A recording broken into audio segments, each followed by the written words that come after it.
Aussi bien le disciple, pour être témoin et artisan de paix, ne peut faire l'économie de cette contemplation du royaume de Dieu. Sinon, de quoi serait-il le reflet?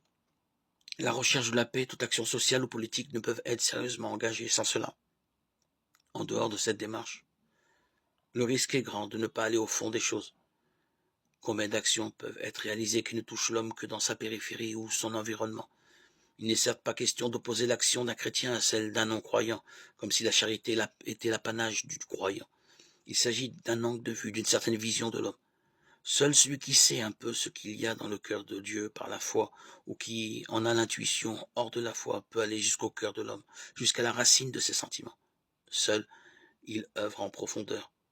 Le disciple, dans la mesure où il vit sa foi, apparaît alors comme une certaine référence.